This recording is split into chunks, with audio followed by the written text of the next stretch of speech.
ហ៊ានសម្រធម្មជាតិត្រកាលក្រាលក្រប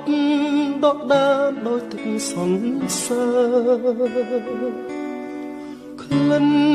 ផ្កាព្រៃក្រអូបស្រូបគ្រប់ដងហើក្លិន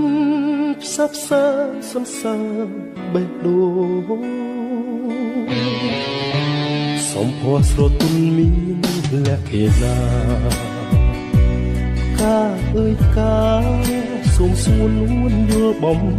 ណងក្តីស្រឡាញ់ពេញព្រាដួងចិត្តនេះបង